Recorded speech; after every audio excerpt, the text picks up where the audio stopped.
How's it going, guys? Extremist Models here, back at you with another video. In today's episode, we are going to be going over my completed Academy 1/600th scale USS Enterprise CVN-65 aircraft carrier. This is a really good kit. It goes together excellent. It highly detailed for a 600 scale ship. It just turned out really good, and I couldn't be happier with it. This kit is being built for a really good family friend of ours. He is a Navy veteran, and he was actually on board the USS Enterprise throughout his time with the Navy. So making sure that this kit was right was very important to me. He opted not to go with aircraft on the deck, which it worked out pretty good because the as you'll see here in the video, the the 600 scale aircraft are terrible. The detail on the aircraft is pretty bad, but we'll quit yapping here and get on with the video, and I'll show you guys what it looks like up close. Alright guys, so here it is, my completed 1/600th scale USS Enterprise. Definitely a fun kit. Got a couple of little issues that you'll have to work out when you get ready to build this thing. Number one being there is a pretty nasty seam line up here along the bow that has to be filled, because the bow and the rest of the ship are actually two separate pieces. And once you get those parts filled and sanded and everything, it ends up turning out pretty nice. You just got to take the time to do it and do it right and everything. Another thing that you're going to have to tackle with this kit is the top of the deck. This deck is held in with four screws, excuse me. There's one here, back here, and over here. And you just, once you get ready to fix the deck, you put your glue in, set the deck down, and put your screws in. And once your screws are in, you can putty over them like I did. I think you can still see a little bit of this one. There's kind of an indentation there, but with the weathering, it doesn't look so prominent. The rest of the other three are pretty well covered up, I think. But other than that, being the two, probably the only two issues with this kit that I found, other than that, the fitment on everything is amazing. The deck goes on beautifully. All these miscellaneous pieces, they all go on really nice, despite the fact that these are actually kind of floating. And what I mean by that is there's not really any marked attachment points for these to go on. So getting them lined up straight, it just takes a little eyeballing and a little patience. But once you get them lined up, they they seem to go on pretty nice. The bridge assembly went by really fast. There are a lot of pieces in the bridge on this ship. Like I said, I've never built a warship before, let alone an aircraft carrier or anything like that. So dealing with parts that are this small, like for example, those are two separate pieces. There's another separate piece. Just dealing with parts that are that small posed quite a bit of difficulty to me. But I managed, and I'm really happy with how it turned out. It's one of the centerpieces of the kit, I think. And yeah, I love how it turned out. I think it looks great. The entire ship turned out really good, I think, despite being my first one. Let's see what else to go over here. The kit supplies you with this plastic base. As you guys notice, this is sitting on a wooden base, and no, this wasn't part of the kit. The kit supplies you with this cheap 3-piece flimsy little plastic base, and I knew when I got this out of the box that I was not going to be using this at all. Excuse me. I didn't want to have to worry about the finished model moving around on this, because this is going to somebody else. I built this for one of my neighbors. He's a Navy veteran, and he was actually on board the Enterprise throughout his career, and I didn't want to take any chances with this going to his house and possibly falling off this cheap little flimsy plastic dealio thing. So what I did is I went back to the same techniques that I used in the previous F-15E Strike Eagle build, where I used a display base and acrylic rods and stuff like that. I learned how to do this technique from Prime Model Works here on YouTube. He's pretty much been the guy that I've learned a lot of my techniques through. And I did tweak the technique just a little bit to use PVC, but yeah, we'll go on and get into how I did that real quick. The ship is removable from the base, so all I have to do is pick up on it, and it slides right off the base like so. I'll sit it off to the side, and now we can take a look at this base. So this is a Hobby Lobby base. I forget the dimensions on it. It is finished in Ace Hardware, I think some kind of dark mahogany stain. I forget the exact color, but man, it turned out nice. I'm really happy with that stain. And yeah, the bottom, I just cut a piece of 3M felt to put on this so that it doesn't slide around when it's on this guy's mantle or wherever he decides to put it.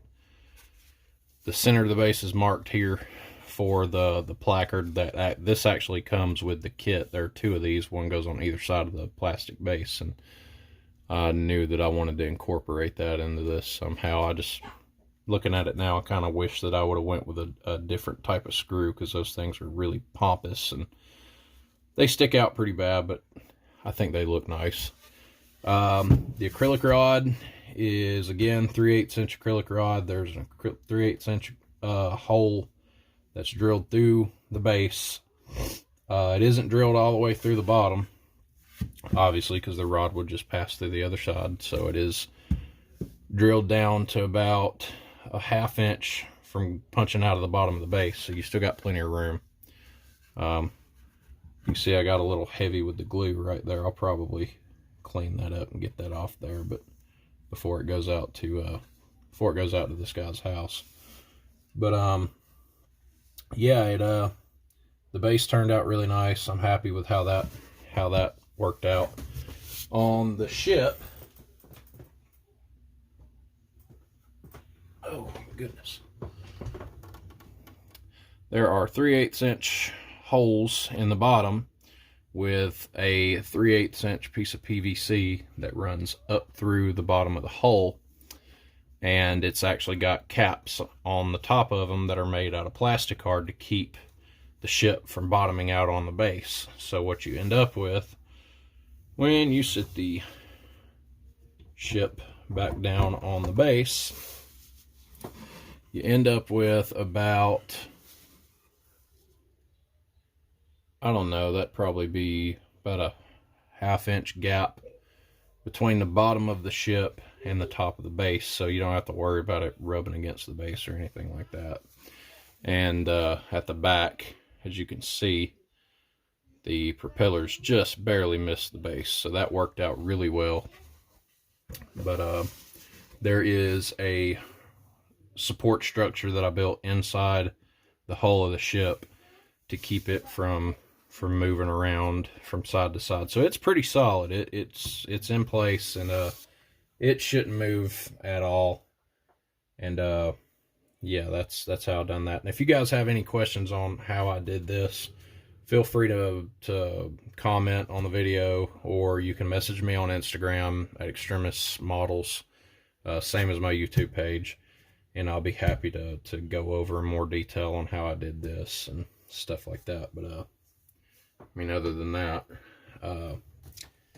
painting the kit was relatively easy because I basically replicated the same techniques on this ship that I use on my 48th scale aircraft. And what I mean by that is I black base just about everything I build anymore, especially stuff's going to be finished in gray.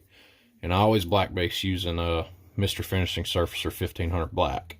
It's my favorite primer. I've used Stynel Res, and I've used what is it, XF69 NATO Black by Tamiya as a primer, and they both work. This Stynel Res stuff, I must have put it up. Stynel Res is a little bit more difficult to set up because you have to change needle sizes, and I've never had good luck with it. I had good luck with it on the BF-14, and that was about the extent of that. But for me it's a difficult primer to set up, and you have to spray it at some ridiculous pressures to get it to go. But I black based this, and then I went in between all these little panels and stuff, and I went in with my Tamiya white and pre-shaded everything above the water line, because you're not going to see much of that below the red.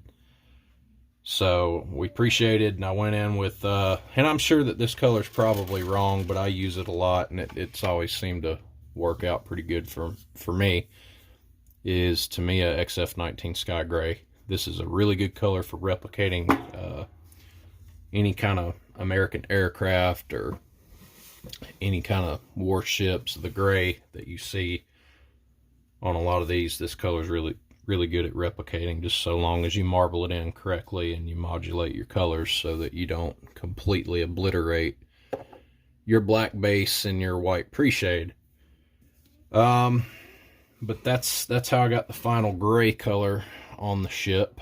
The black water brake is still just Mr. Surfacer 1500. That's actually primer there, and it actually worked out pretty well. This whole red was actually something that I just mixed up and kind of eyeballed. I took a little bit of Tamiya red and threw a couple little drops of black in there and got it where I thought it was comfortable, and then thinned it down with some Mr. Color Leveling Thinner and shot it, and yeah, that's how it worked out. I'm really happy with the final color. I think it looks good. And for weathering, I went with pretty much on the entire ship. I use Flory-Model's Dark Dirt Wash, and the reason I like this wash so much, and you guys have seen me talk about this before in some of my previous videos, is this stuff is clay based. So it goes on, you just lather it on with a wide bristle brush and let it dry, and then you just wipe it away. It's not like the Tamiya weathering, or not weathering, but the Tamiya panel line washes like this, where even on glossy surfaces, if you're not careful, if you don't wipe this stuff away quickly, it will actually basically stain itself to whatever your finish is. This stuff won't. And I've really enjoyed using it, and I actually need to pick up some more. I need to order some more because I'm actually about out. And then to get the catapult stains and stuff all along the deck, and then the staining through here, and some of the stuff in the elevators, I use Tamiya weathering powders with the little like weird makeup applicator looking thing. Yeah, there it is. It's kind of dirty right now. That over there will come off. It's just kind of powdery.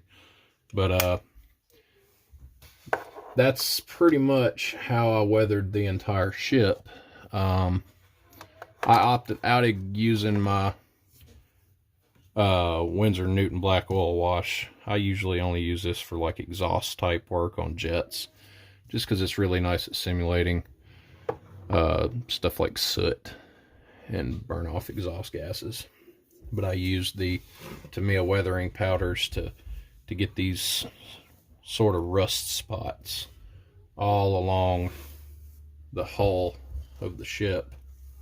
There's some more in areas, and I also use some white Tamiya weathering powder to get some salt stains in there and stuff like that. Now I did use some of the Tamiya panel line wash in places like this back here where the panel line detail was a little more prominent, a little bit more noticeable, and I wanted it to be a little bit darker, and it is a little bit darker than the dark dirt wash that you get from Flory, but it turned out really nice. There's a shot of the back. The propellers and the anchors are actually finished in Tamiya X12 gold leaf, and so I'm really happy with how it turned out. This is my first ship, so like I said, this is all kind of out of the ordinary for me. It's way outside of what I'm used to doing. So but yeah, I'm really happy with how it turned out. One of the things you guys want to look at being careful with, I learned excuse me, I learned later on that I think I may have assembled this a little wrong. It's not that it's built wrong, it's just I kind of assembled it out of order. And what I mean by that is in 3 places along the deck are these guys right here. Now you guys can tell me in the comments whether or not this is the right terminology for it, but I believe that these guys are called the phalanx guns. And I don't know if the camera's going to pick this up or not, but there is a small barrel on the end of this phalanx, and these things are extremely easy to break off. I broke every one of them. There are 3 on the ship. I must have broke every one of them. There's another one right there. I must have broke every one of these phalanx barrels off at least 2 or 3 times all around the ship, just because I was handling it. See, there's another one right there. But if you decide to assemble this, I would probably wait and put all the phalanxes on last when you're doing all this extra deck detail, like putting the bridge on and putting all this stuff right here along the sides of the deck, and putting all these small buoy like things on. So yeah, but the assembly went well. The fitment's amazing. I'm really happy with how everything went together, despite being such a small kit. And I've also heard, and you guys can correct me if I'm wrong on this too, I've heard that technically all this thing is a scaled down version of Tamiya's 1 350th scale USS Enterprise. It pretty much goes together exactly the same as the bigger version does. You know, you're just dealing with a smaller kit that isn't 3 feet long.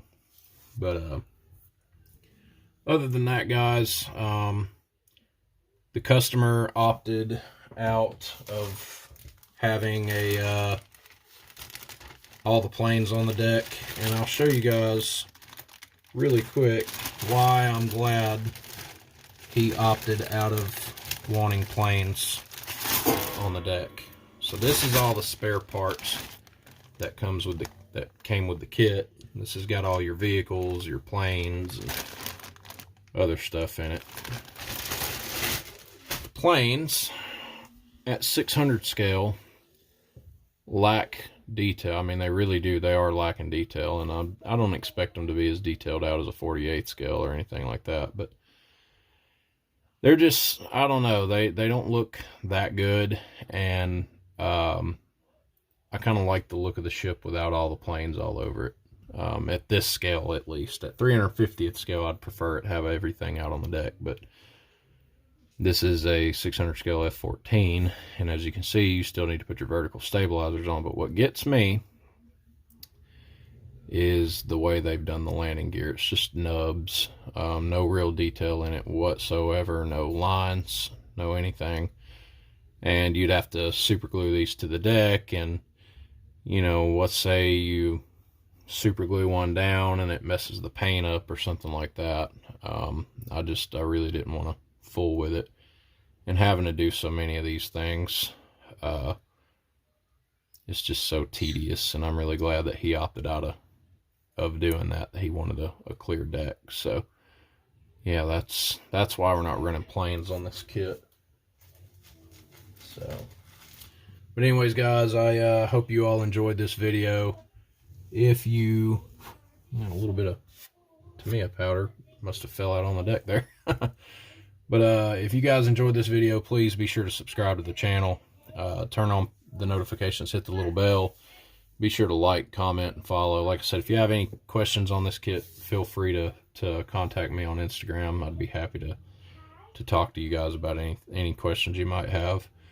But anyways, guys, that's going to wrap it up for this video. If you would, please be sure to subscribe, and I will talk to you guys in the next one. Take care.